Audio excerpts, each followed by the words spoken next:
브람스TV 새벽기도회입니다. 오늘은 요한계시록 21장 8절 말씀으로 신천지 계시록의 끝은 영원한 둘째 사망이다 이란 제목이 되겠습니다. 계시록 21장 8절 말씀 봅니다.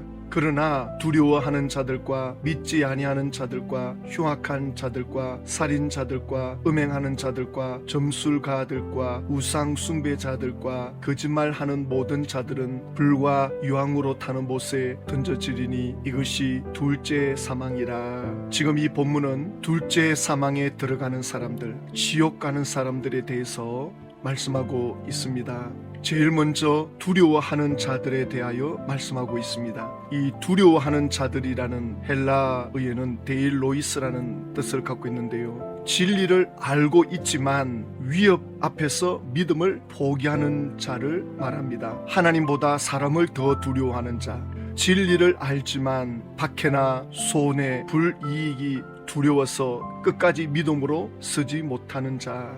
요한계시록이 기록될 당시에는 믿음을 지키려면 두려움과 맞서야 됩니다. 로마 황제가 예수 믿으면 잡아 죽이겠다는데 그 두려움을 이겨야만 하는 거죠. 여기 두려워하는 자들이라는 이 말씀이 마태복음 8장 26절에도 나옵니다. 예수께서 이르시되 어찌하여 무서워하느냐 믿음이 작은 자들아. 예수님의 제자들이 예수님을 모시고 배를 타고 가면서 풍랑을 만났는데 예수님은 눈에 들어오지 않고 풍랑만 눈에 들어오는 거죠. 그동안 예수님이 행한 놀라운 기적을 보고도 그건 눈에 들어오지 않고 지금 집어삼킬 것 같은 풍랑을 보고 무서워 빠져갑니다. 두려움이 엄습해오면 믿음은 작아집니다. 그런데 둘째 사망에 들어가는 사람에 대해서 설명하면서 제일 먼저 두려움을 말씀하는데 왜 이것이 제일 먼저 나오느냐는 거죠. 순서를 보시면 두려워하는 자, 믿지 아니하는 자, 흉악한 자, 살인자, 점술가, 우상숭배 이런 순서로 나오는데요. 이게 우연이 아닙니다.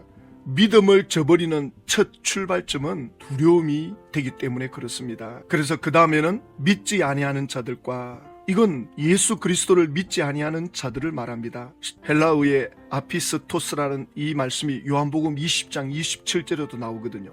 예수님이 도마에게 믿음 없는 자가 되지 말고 믿는 자가 되라. 예수 그리스도에 대한 믿음입니다. 두려움 때문에 예수를 믿지 아니하는 자들, 로마 시대 때도 있었지만 오늘날에도 뭔가 또 다른 걱정이나 두려움 때문에 예수를 믿기가 어려운 이들도 있죠. 그래서 믿지 아니하는 자들이 결국 둘째 사망에 들어간다. 그러니까 예수님을 아예 몰라서 못 믿은 사람들은 말할 것도 없고 알면서도 또 다른 이유로 인해서 믿지 못한 사람들, 예수 믿으면 내 인생을 빼앗길 것 같고 내 시간을 빼앗길 것 같고 알면서도 믿지 않는 이들도 있습니다. 그들도 둘째 사망을 피해갈 수가 없다는 거죠.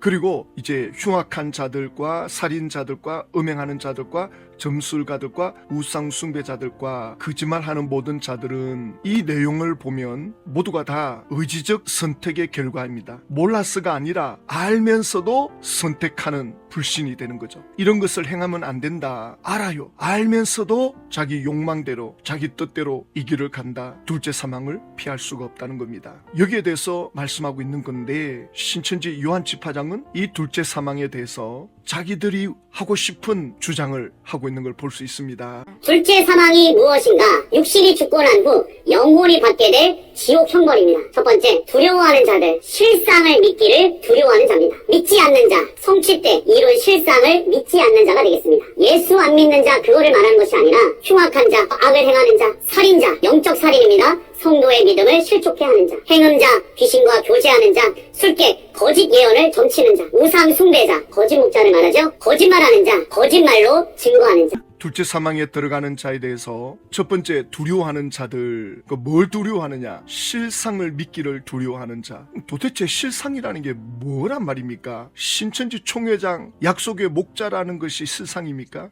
도대체 무슨 실상을 믿으라는 겁니까? 신천지 발전사에 나오는 24 장로가 세워졌지만 지금은 한 명도 없습니다. 전부 제명당하고 탈퇴하고 도대체 실상이라는 게 뭘 말하는 겁니까? 들어가 보면 전부 죄에 다 연루돼 있고 전부 욕심대로 살았던 실상의 모습밖에 없는데 실상을 믿지 않는 두려움, 이거를 신천지에다가 끼워 맞추는데 기가 막힙니다. 그리고 또 이렇게 말합니다. 믿지 않는 자, 그 뭘 믿지 않느냐? 실상을 믿지 않는 자, 예수 안 믿은 자가 아니라 실상. 그러면 실상을 믿지 않는 자가 둘째 사망에 들어간다. 그러면 신천지 총회장을 말하는 거 아닙니까 이거? 아, 우린 총회장을 구원자로 믿는 게 아니다, 이렇게 말하는데 지금 예수 믿는 것 말고 실상을 안 믿으면 지옥 간다. 2000년 전에 예수 믿은 사람들, 그 시대에 예수님을 따라간 사람들은 구원받았다고 신천지가 주장하잖아요. 그러면 지금 신천지 총회장을 따라가야 구원받는다, 영생이다 그러는데, 그러면 신천지 총회장이 예수님과 동격인 거죠. 우리 총회장은 구원자가 아니다, 이렇게 말하는데 실상은 들어가 보면 총회장을 믿어야 구원받는다는 겁니다. 그러면 총회장이 도대체 이룬 게 뭐가 있습니까? 예수님이 영으로 재림에 계신다, 하나님이 함께한다 그래놓고는 곧 이루어진다, 14만 4천만 이루어지면 천지가 개벽될 것처럼 그렇게 거짓말로 사람을 끌어모았는데 14만 4천 다 차고 나니까 뭐 양과 염소를 구별한다, 또 계시록 18장에 바벨론에 사람을 꺼내와야 된다. 도대체 이런 걸 보여준 게 뭐가 있습니까? 지금까지 거짓말로 14만 4천 모은 것밖에 더 있습니까? 14만 4천만 이루어지면 흰무리가 몰려오고 모든 것이 끝난 것처럼 거짓말로 사람들을 모았단 말입니다. 사람은 누구와 가까이 있는가를 보면 그 사람을 알 수 있다, 그런 말을 하잖아요. 사람의 혼은 영의 영향을 받는데 예수님이 영으로 함께하고 하나님이 영으로 함께한다, 그러면 그의 삶이 적어도 사도 바울처럼, 베드로처럼은 돼야죠. 그런데 온갖 비리에 연루돼가지고 경찰서 조사나 받고 있고 세상 사람보다도 못한 수치를 당하고 있고, 도대체 실상이라고 하는 것이 믿을 만한 구석이 뭐가 있느냐는 거죠.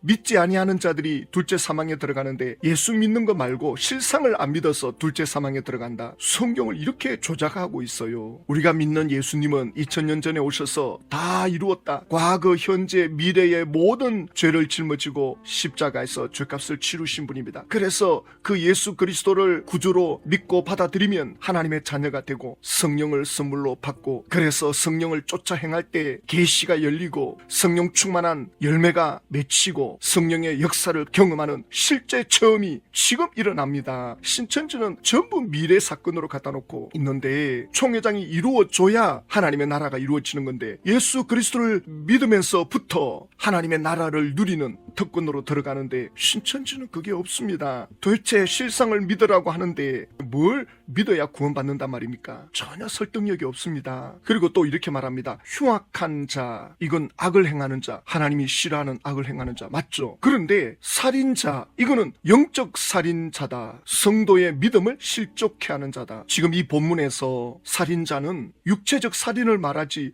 영적 살인을 말한다는 말씀이 없어요. 왜 이걸 성경을 자기들 마음대로 뜯어 고칩니까? 여기 살인자들이라는 헬라어 토네이스는 실제로 생명을 죽인 자, 피를 흘리게 한 자, 법적 현실적 살인 범죄자를 말하는 겁니다. 그러니까 문자 그대로 해석을 해줘야지. 지금 방금 흉악한 자, 이건 문자 그대로 해석을 했잖아요. 그래놓고는 그 다음 살인자는 영적 해석을 해버립니다. 왜 똑같은 지금 문장에서 한쪽은 문자 그대로 악을 행하는 자, 그런데 살인자는 영적 살인, 이건 영적 해석이거든요. 아니 문자 그대로 해석해야지 왜 이걸 뜯어 고칩니까? 왜 이렇게 하느냐 할 때 신천지는 들어오는 사람도 많지만 나가는 사람도 거의 같은 수가 되잖아요. 그러니 성도들 간에 믿음을 실족시키는 자들이 너무 많으니까 살인자다 이렇게 몰아세우는 겁니다. 요한 1서 3장 15절에 그 형제를 미워하는 자마다 살인하는 자니 살인하는 자마다 영생이 그 속에 거하지 아니하는 것을 너희가 아는 바라. 계시록 21장 8절에 이 살인자들에 대해서 말씀해 주고, 그리고 요한 1서를 말해주면 그러면 괜찮죠. 그런데 이 살인자들은 영적으로 살인한 자다, 신천지 성도들을 실족시키면 살인하는 거다,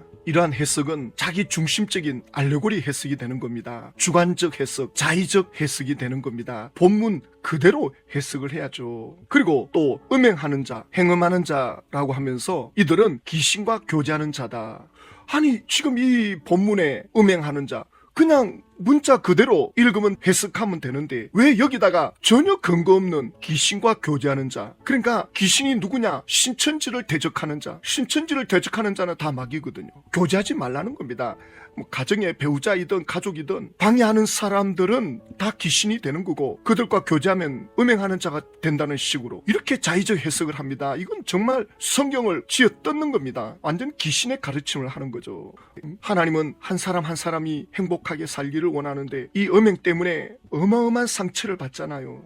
갈라지고 갈등이 생기고 무너지고 예수를 믿는 사람이라면 이건 절대 용납되지 않은 거죠. 이걸 말해줘야지. 이걸 가지고 귀신과 교제하는 자다. 아니 도대체 어디서 이런 해석이 나오느냐고. 그러면 갈라디아서 5장 19절에 육체의 일은 분명하니 곧 음행과 더러운 것과 호색과 육체의 일이라고 말씀하고 있는데 음행이 이건 뭐 어떻게 해석할 겁니까? 신천지 성경 해석은 자의적으로 자기들이 그냥 하고 싶은 대로 끼워 맞추는 거예요. 이렇게 성경을 끼워 맞추면 안 돼요. 귀신과 교제하는 자는 어떤 자인가? 성경에 정확하게 나와 있죠. 사도행전 16장 16절에 우리가 기도하는 곳에 가다가 점치는 귀신 들린 여종 하나를 만나니 점으로 그 주인들에게 큰 이익을 주는 자라. 무속인입니다. 요즘 말로 무당이라 그러죠. 귀신과 교제하는 자, 귀신의 정보를 받아서 점을 치는 자, 이것이 귀신과 교제하는 자입니다. 귀신과 교제하는 자를 정확하게 말해줘야지 음행하는 자가 귀신과 교제하는 자다. 말도 안 되는 해석을 하고 있습니다. 그리고 디모데전서 4장 1절에 그러나 성령이 밝히 말씀하기를 후일에 어떤 사람들이 믿음에서 떠나 미혹하는 영과 귀신의 가르침을 따르리라. 귀신의 가르침을 따르는 자, 그럼 귀신과 교제하게 되면 어떻게 되느냐? 예수를 믿는 믿음에서 떠나게 됩니다. 이걸 말씀해 줘야지 음행하는 자를 귀신과 교제하는 자다. 그래가지고는 신천지를 반대하면 전부 마귀 취급하고 이런 식으로 성경을 해석하는 거는 계시록을 가감하는 겁니다. 신천지 총회장이야말로 계시록을 가감하고 있습니다. 계시록 말씀을 가감하면 거룩한 성, 새 예루살렘 성, 천국에 못 들어간다.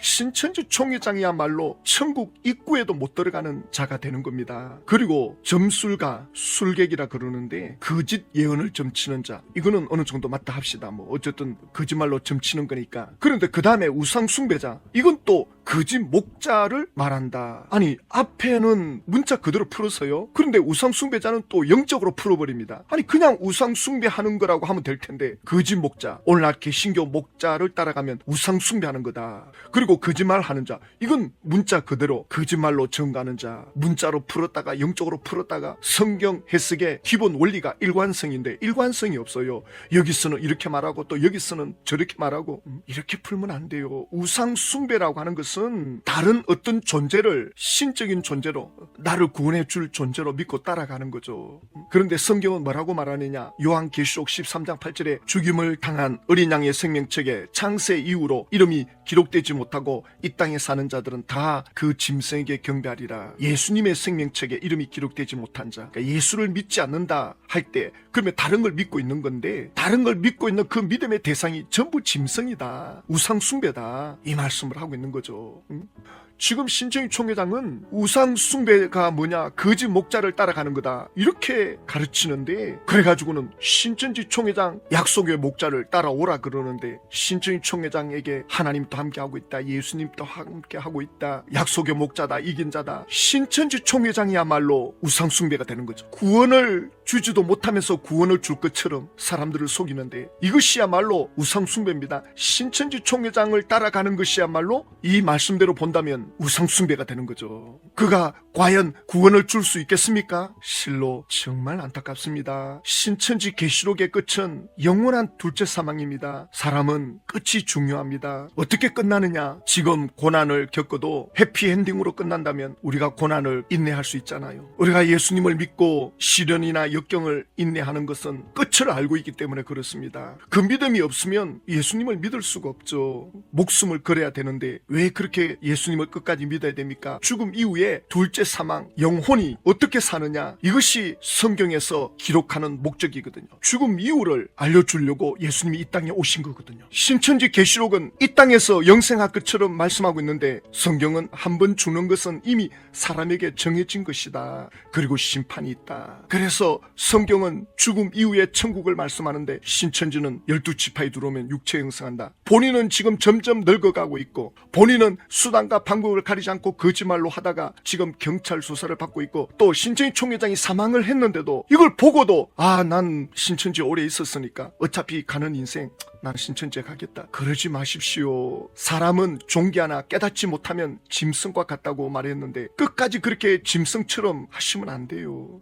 적어도 신천지 총회장이 사망하면 내가 거짓 선지자에게 속았구나. 참 구원자는 예수님 뿐이시다. 예수 그리스도를 믿고 예수님을 따라가는 길이 뭔지를 다시 찾으셔야 됩니다. 요한계시록 20장 10절에 그들을 미혹하는 마귀가 불과 요한못에 던져지는데 그게는 짐승과 거짓 선지자도 있어 세세토록 밤낮 괴로움을 받으리라. 신천지 총회장은 거짓 선지자입니다. 그리고 지파장들은 총회장을 우상 숭배로 만들어갑니다. 그러면 신천지 총회장은 짐승이 되는 거거든요. 적어도 신천지가 무너질 때만큼은 더 이상 신천지에 있으면 안 돼요. 또 다른 아루를 따라가시면 안 됩니다. 예수 그리스도 그분이 길이고 진리고 생명이십니다. 예수를 믿는 것이 뭔지를 다시 찾으셔야 됩니다. 하나님 아버지, 신천지 총회장은 자기들 욕심대로 둘째 사망을 해석해버립니다. 그래서 신천지에 있는 사람들을 전부 둘째 사망으로 끌고 가고 있습니다. 이걸 막아주시옵소서. 신천지가 무너질 때 하나님의 택한 자녀들이 예수님께로 돌이키게 하여 주시옵소서. 예수님의 이름으로 기도드립니다.